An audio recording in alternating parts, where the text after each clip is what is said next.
नमस्कार, तेज हरियाणा के फटाफट 25 बड़ी खबरों के बुलेटिन में आपका स्वागत है।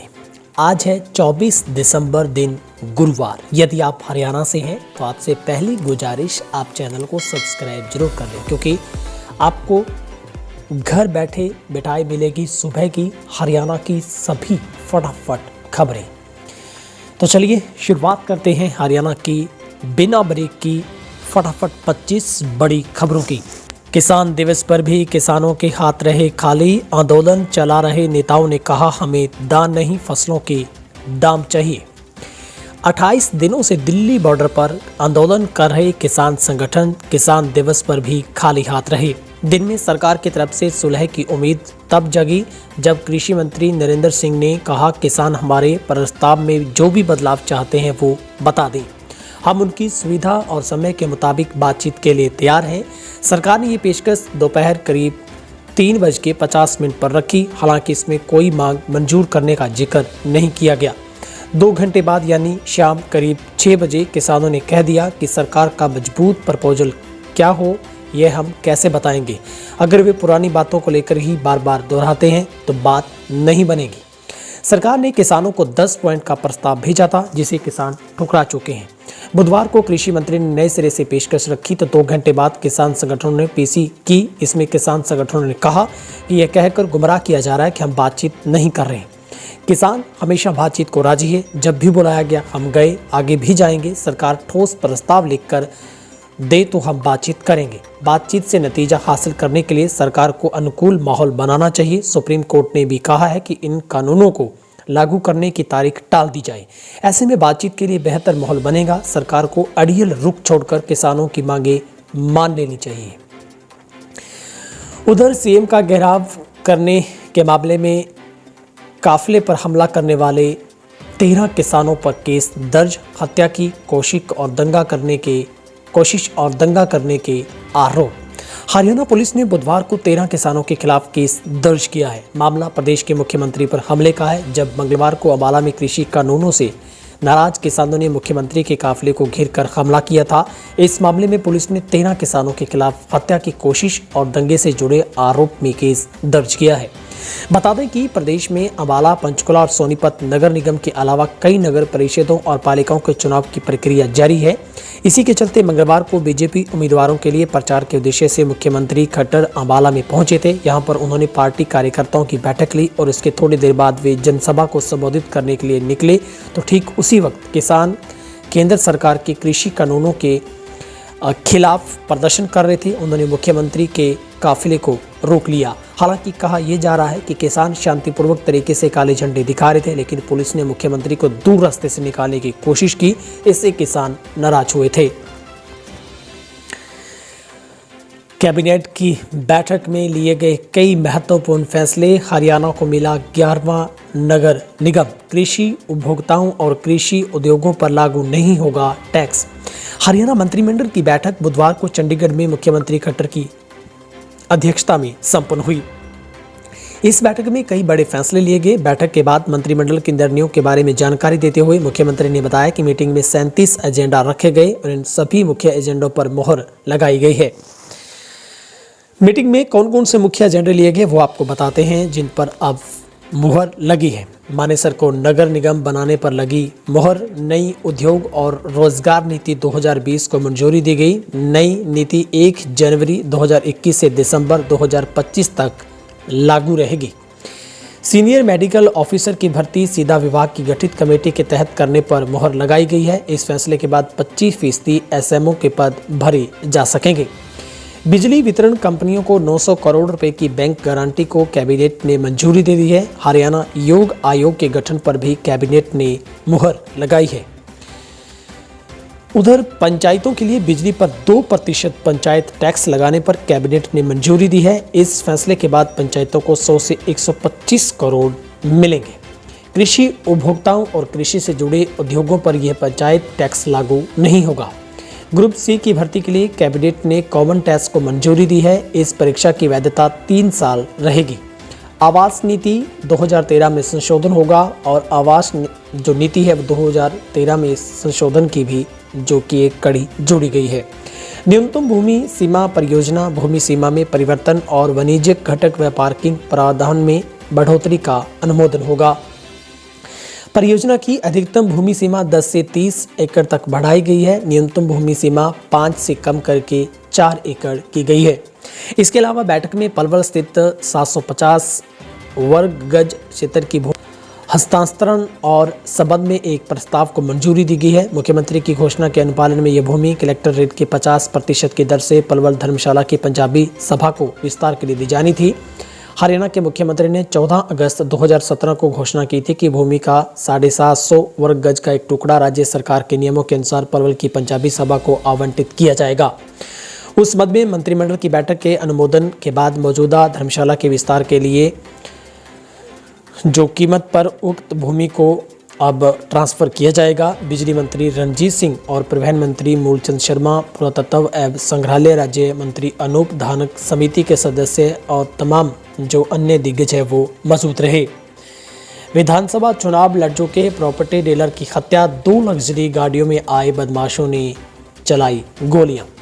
फरीदाबाद में बुधवार को दिन दिहाड़े एक बड़ी वारदात को अंजाम देकर बदमाश फरार हो गए। 2 लग्जरी गाड़ियों में सवार होकर आए बदमाशों ने एक प्रॉपर्टी डीलर की गोली मारकर हत्या कर दी। मनोज भाटी नामक ये शख्स 2019 में बीजेपी से भागे हुए वरिष्ठ नेता राजकुमार सैनी के लोकतंत्र सुरक्षा पार्टी के सिटिंगाव सीट से चुनाव भी लड़ चुका था। हालांकि स्कॉर्पियो से सवार प्रॉपर्टी डीलर भाटी ने लगभग 1 किलोमीटर तक गाड़ी भगाकर जान बचाने की कोशिश की, पर अचानक एक बाइक से टक्कर हो जाने की वजह से भाग नहीं सका और पीछा कर रहे बदमाशों ने उसे 9 गोलियां मार दी। ये घटना सीसीटीवी कैमरे में कैद हो गई।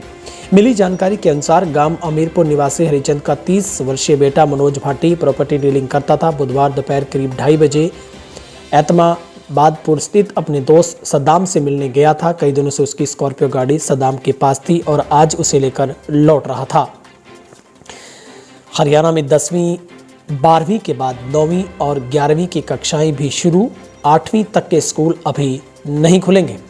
कोरोना महामारी के चलते हरियाणा सरकार ने भी 8वीं तक के स्कूल नहीं खोलने का आदेश दिया है। हालांकि 10वीं और 12वीं के बाद स्कूलों में अब 9वीं और 11वीं की कक्षाएं शुरू हो गई हैं। हालांकि प्रदेश में कोरोना के केस काफ़ी तेजी से कम हो रहे हैं, लेकिन प्रदेश सरकार बच्चों की सेहत को लेकर कोई जोखिम नहीं उठाना चाहती। इसके चलते 8वीं तक की पढ़ाई पूर्व की तरह दूरवर्ती शिक्षा एजुसेट और दूसरे ऑनलाइन माध्यमों से जारी रहेगी। इधर शिक्षकों को परिवार के साथ घूमने जाने की अनुमति दी गई है। इसके लिए बजट भी जारी किया गया है। किस्त रुपए लौटाने के बहाने ठग ने चाय वाले के अकाउंट से उड़ाए करीब 2 लाख। लोन की एक स्थान पर 2 किस्त कटने और 1 किस्त के रुपए वापस लौटाने के बहाने ठग ने चाय बेचने वाले से पेटीएम अकाउंट नंबर और उससे लिंक बैंक अकाउंट नंबर पूछकर 2 लाख रुपए उड़ा दिए। पीड़ित ने ठग को कोई ओटीपी नहीं बताया। इसके बावजूद ठग ने उसे लाखों का चूना लगा दिया। समालखा थाना पुलिस ने अज्ञात ठग के खिलाफ केस दर्ज कर आगामी जांच शुरू कर दी है। समालखा की घुलाटी रोड निवासी संदीप मनचंदा ने बताया कि उनकी चाय की दुकान है। व्यापार के लिए पेटीएम, गूगल पे और फोन पे यूज करते हैं। ये सभी वॉलेट उनके HDFC बैंक से लिंक है। उन्होंने बताया कि अकाउंट से लोग की एक ही स्थान से 2 किस्त कट गई थी। 2 किस्त कटने के संबंध में पूछताछ के लिए उन्होंने गूगल बैंक से बैंक का कस्टमर केयर नंबर लेकर उस पर कॉल की थी। भ्रूण की लिंक जांच के लिए 35,000 रुपये लेकर लुधियाना से महिला को लेकर आई थी दलाल। कोक के सौदागरों का हुआ भंडा फोड़। हिसार में बुधवार को सेहत विभाग ने कोक के सौदागरों के गिरोह का भंडा फोड़ किया है। इस मामले में लुधियाना की एक महिला दलाल को 6,000 के साथ गिरफ्तार किया है। हालांकि स्कैनिंग ऑपरेटर 29,000 रुपये के साथ फरार हो गया। अवैध पोर्टेबल अल्ट्रासाउंड मशीन के साथ वे अपनी गाड़ी में पहुंच गया था, लेकिन टीम के सदस्यों की तत्परता के चलते उसे गाड़ी और मशीन वहीं छोड़नी पड़ी। इसके बाद मशीन और गाड़ी को भी कब्जे में लिया गया है। नोडल अधिकारी डॉक्टर अनामिका बिश्नोई के मुताबिक उन्हें पंजाब के लुधियाना में डी गिरोह द्वारा भ्रूण लिंक जांच करने के बारे में गुप्त सूचना मिली थी और उसके आधार पर छापेमारी की गई। किसानों के समर्थन में भूख हड़ताल पर बैठे पंजाब के शिक्षा मंत्री भगवंत मान बोले, अन्नदाताओं की हर संभव मदद करेगी आम आदमी पार्टी। पंजाब के शिक्षा मंत्री विजय इंदर सिंगला बुधवार को कृषि कानूनों के खिलाफ संगरूर अनाज मंडी के 1 दिवसीय भूख हड़ताल पर बैठे। भूख हड़ताल को आड़तियों ने भी समर्थन दिया। सिंगला ने कहा कि किसानों का आंदोलन अब जन आंदोलन बन चुका है। इसमें लोग जाति, धर्म और पेशे को छोड़कर अपनी भूमिका निभा रहे हैं। पंजाब में आड़तियों और किसानों के बीच नाखून मांस वाला रिश्ता जो सालों से चल रहा है। शिक्षा मंत्री ने काले कानूनों को रद्द करने के लिए प्रधानमंत्री मोदी से संसद का शीतकालीन सत्र जल्द बुलाने की अपील की। हरियाणा कैबिनेट मीटिंग में कई अहम फैसले, गांव में बिजली महंगी होगी और मानेसर नया नगर निगम। हरियाणा कैबिनेट की बैठक में कई अहम फैसले लिए गए हैं। राज्य सरकार ने गांव में बिजली महंगी, अब राज्य सरकार ने गांव में बिजली महंगाई को लेकर भी इसमें काफ़ी कुछ करने को चाहा, लेकिन अब ग्राम पंचायतों को बिजली पर टैक्स लगाने का अधिकार दे दिया है। हरियाणा सरकार ने ग्राम पंचायतों को बिजली बिल पर 2% टैक्स लगाने की मंजूरी दी है। इसके साथ ही कैबिनेट ने मानेसर को नगर निगम बनाने का फैसला किया है। कैबिनेट ने नई उद्योग और रोजगार नीति 2020 को भी मंजूरी दे दी है। हरियाणा मंत्रिमंडल की बैठक में करीब 2 दर्जन फैसले लिए गए। प्रदेश सरकार ने पंचायतों की आय बढ़ाने की मंशा से गाँव में बिजली महंगी कर दी है। ग्राम पंचायतों को गांव के घरेलू व औद्योगिक बिजली उपभोक्ताओं पर 2% पंचायत टैक्स लगाने का अधिकार दिया है। इससे ग्रामीण बिजली उपभोक्ताओं पर करीब 125 करोड़ रुपए का अतिरिक्त बोझ पड़ेगा, लेकिन इतनी ही राशि ग्राम पंचायतों के खाते में विकास कार्यों के लिए जमा हो सकेगी। केएमपी और केजेपी मार्ग अवरुद्ध करने पर बढ़ेगा हरियाणा सहित कई राज्यों के उद्योगों का संकट। केंद्र सरकार से बातचीत के अभाव में अब किसान आंदोलन अलग दिशा की ओर बढ़ रहा है। कुछ युवा किसानों द्वारा मंगलवार कुंडली गाजियाबाद पलवल और एक्सप्रेसवे, तो बुधवार कुंडली मानेसर पलवल एक्सप्रेसवे को भी बंद कर दिया गया है। अब इन दोनों ही मार्गों पर राजमार्ग नंबर 44 पर उतरकर दिल्ली की ओर नहीं जाया जा सकता। इन मार्गों को बंद करने से हरियाणा सहित कई राज्यों के उद्योगों की मुसीबत बढ़ सकती है। हरियाणा सरकार का एक और बड़ा फैसला, एक विभाग से दूसरे में बदले जा सकेंगे कर्मचारी, बना कॉमन कैडर। हरियाणा सरकार ने कर्मचारियों को नए साल का तोहफा दे दिया है। प्रदेश सरकार ने तृतीय श्रेणी के कर्मचारियों के लिए कॉमन कैडर बनाने का निर्णय लिया है। इस कॉमन कैडर के तहत सरकारी कर्मचारियों की बदली एक विभाग से दूसरे विभाग में हो सकेगी। इसके साथ ही तृतीय श्रेणी कर्मचारियों के लिए प्रमोशन के अवसर भी बढ़ेंगे। मुख्यालय में बरसों से जमे कर्मचारियों को भी फील्ड में नौकरी करनी होगी। इसके अलावा सभी तृतीय श्रेणी कर्मचारी ऑनलाइन ट्रांसफर पॉलिसी में कवर होंगे। बदमाशों ने व्यापारी से लूटे 3.5 लाख और गाड़ी कंपनी में भी की तोड़फोड़।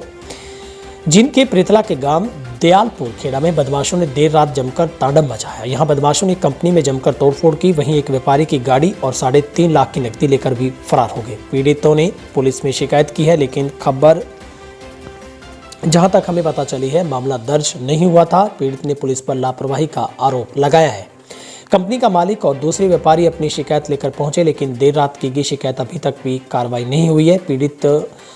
अगर इसमें पीड़ितों की माने तो पहले ही आरोपियों ने कंपनी में जमकर तोड़फोड़ की, उसके बाद वहां से जा रही गाड़ी को रुकवाया और उसमें तोड़फोड़ भी की, साथ ही गाड़ी को लेकर फरार हो गए। दूसरे व्यापारी ने बताया कि अपनी गाड़ी से किसी काम में जा रहा था, उसके पास 3.5 लाख कैश था और देर रात सड़क पर उनकी गाड़ियों को रोक लिया गया। उनके साथ भी मारपीट की गई, उनको खेतों में छोड़कर उनकी गाड़ी और कैश लेकर फरार हो गए।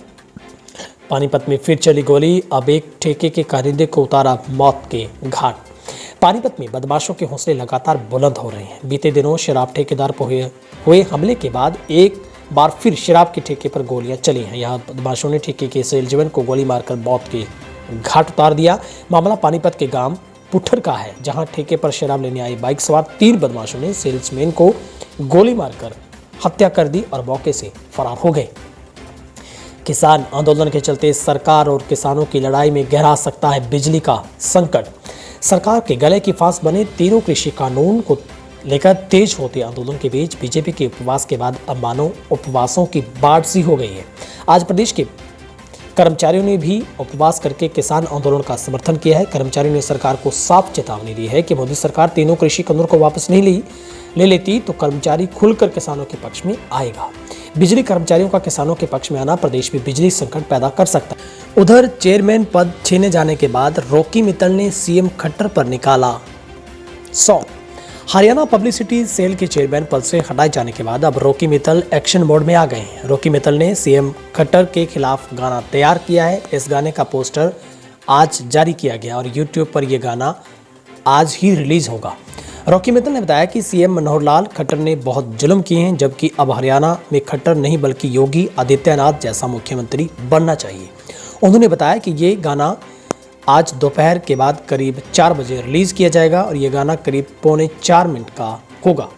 हरियाणा में नए टोल पॉइंट की स्थापना को मंजूरी।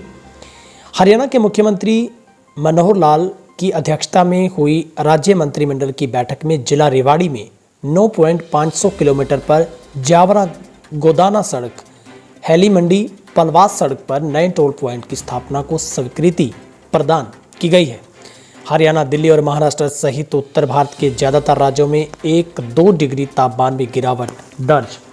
देश में कड़ाके की ठंड जारी है। पिछले एक सप्ताह से बड़ी ठंड ने मौसम में काफ़ी बदलाव कर दिया है। दिल्ली, पंजाब, हरियाणा सहित उत्तर प्रदेश के ज़्यादातर राज्यों में शीतलहर जारी है, जिसके चलते उत्तर भारत के ज़्यादातर राज्यों में न्यूनतम तापमान में 1 से 2 डिग्री गिरावट दर्ज की गई है। वहीं जम्मू कश्मीर के साथ ही हिमाचल प्रदेश के अधिकतर जगहों पर तापमान 0 से नीचे चला गया है।